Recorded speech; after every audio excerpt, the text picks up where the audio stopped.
জি, আসসালামু আলাইকুম। আশা করি সকলে ভালো আছেন। দেখতে পাচ্ছেন হচ্ছে আমাদের এই আপুটা হচ্ছে আজকে আমাদের ডিজিটাল মার্কেটিং এর কোর্সটা সম্পন্ন করলো। যে আমরা জিজ্ঞেস করব যে আমরা কেমন শিখেছি বা আমাদের সাপোর্টটা কেমন ছিল বা আমাদের কথার সাথে সবকিছু মিল পেয়েছে কিনা, যা ছোট্ট করে ওনার কাছ থেকে জেনে নিব। এবং আপু হচ্ছে কোন জায়গা থেকে আমাদের এখানে কোর্স করে সেটাও আমরা জেনে নেব। যে আপুর নামটা কি? আমার নাম ফারজানা আক্তার। আচ্ছা, কোন জায়গা থেকে এসে আমাদের এখানে কোর্স করেন? মহাখালী টিভি গেট থেকে। মহাখালী টিভি গেট থেকে। ওকে, আমাদের এখানে তো আজকে আপনি হচ্ছে কোর্সটা সম্পন্ন করলেন।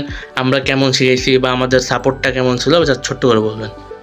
স্যার অনেক ভালো শিখাইছে, আমরা অনেক শিখতে পেরেছি জি। তাদের কাছ থেকে। স্যার অনেক ভালো শিখায়, অনেক সাপোর্ট দেয়। ওকে, আমাদের কি সবসময় মেসেজ দিলে সাথে সাথে রেসপন্স পেয়েছেন? ওকে, হাতে হাতে রিপ্লাই দেওয়া হয়, অনেক support সেক্ষেত্রে ভালো। হচ্ছে আমাদের কথা থেকে সব থেকে শুরু করে এখন পর্যন্ত সব কিছু মিল পেয়েছেন? জি। ওকে, এখন যদি আমাদের এখানে নতুন কেউ অ্যাডমিশন নিতে চায় তাদের উদ্দেশ্যে কি বলবেন? বলবো অনেক ভালো শিখায় স্যার, জি। অনেক ভালো শিখায়, আমরা অনেক সাপোর্ট দেয় ভালো। বলবো এর ভর্তি হওয়ার জন্য অনেক কিছু শিখতে পারবে, আমরা অনেক কিছু শিখতে পেরেছি। ওকে, ধন্যবাদ আপুকে। আপুর জন্য হচ্ছে সবাই দোয়া করবেন এবং আমাদের জন্য দোয়া করবেন। ধন্যবাদ। আসসালামু আলাইকুম।